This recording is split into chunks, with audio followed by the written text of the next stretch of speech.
natin magluto ng manok na may mangga. Balatan natin tong mangga.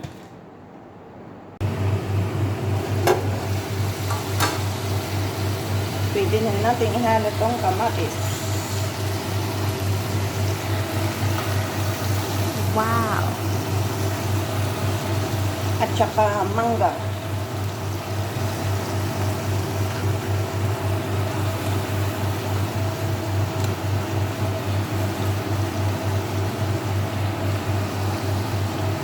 Oh my God! Wow! Magandang araw na naman po sa ating lahat. Ngayon is kakain po tayo. Ito yung linuto kong manok na mayroong mango. Kaya lang hindi ko mabidyoan dahil sa kusina ng kusinero ako nagluto. Hindi ako nakapagluto sa kusina ko kasi busy. Kaya doon ako nakapagluto. Hindi ko masyadong nabidyoan kung paano ko niluto ang chicken with mango. Siguro maraming nakakalam kung paano magluto ng ganito. Ayan, pero bago ang lahat, pray muna tayo. Salamat po God sa pagkain na sarapan ko God. Hinihiling ko po God ng kabilisyon mo para may nagtagpong nakasapasaan po tayo. Para sa pamilya ko, para sa lahat po. Salamat po God sa mga blessing na binigay mo na pasan po. God, kung pababayaan namin pamilya at patawarin mo lahat namin pagkakamali. In Jesus' name, Amen. Kain pa tayo.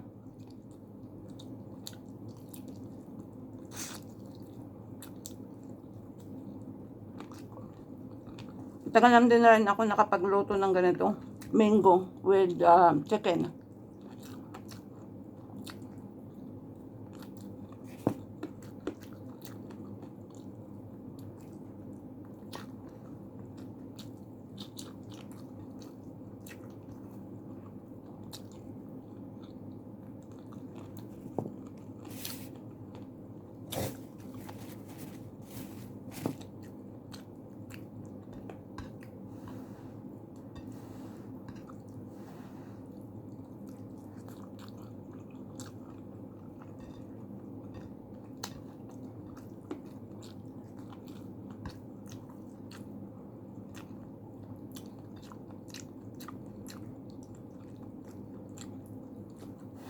Mainit.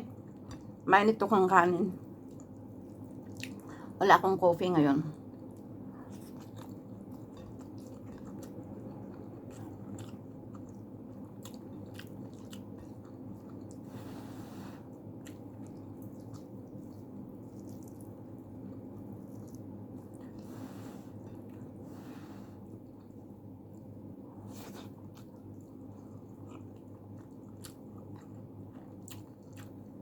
Pag makalabas ang tao, makabili ako ng pineapple. Chicken with pineapple. Yan ang lulutuin ko.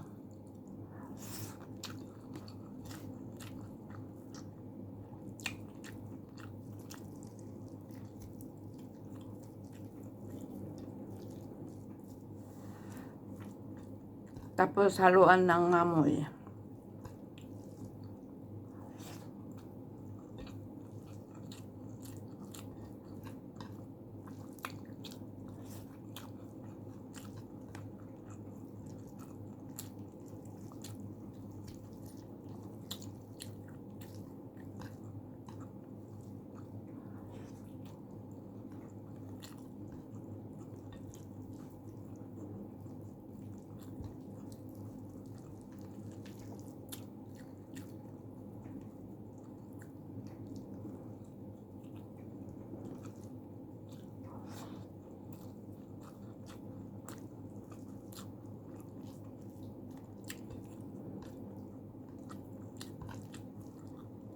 Shout out po sa mga sumisilip po sa akin, munting channel. Hindi man ko kayo napapanood kagad, mapapanood din ko kayo. With ads. No skipping ads.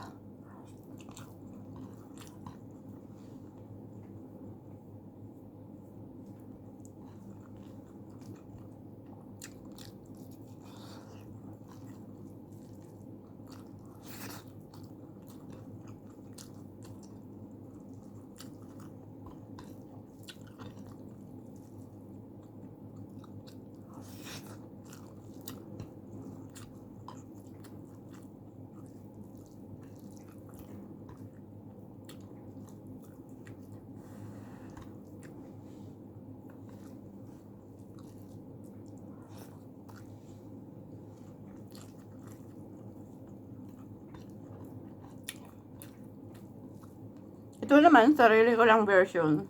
Minsan, saging, inihalo ko.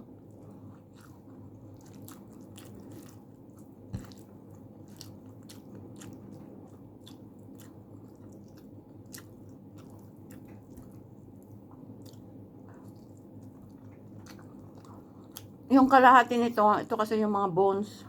Kasi buong chicken ito. Yung kalahati, fried chicken ko. Mang inasal style.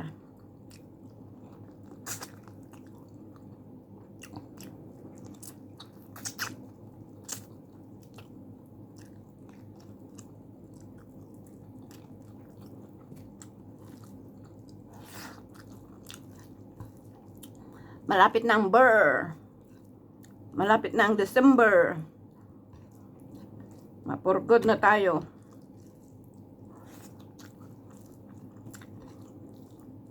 Marami na tayong ipira. Mga iba naman ang magtrabaho.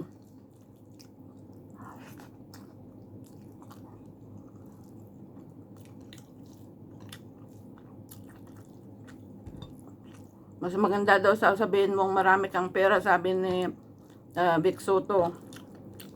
Para yung grasya ay mapupunta sa'yo.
Ayan, salamat po ulit sa mga sumisili po sa akin Mundin Channel. Salamat po. Diyos na lang po ang bahala po sa atin. Tulong-tulong lang po. Bang!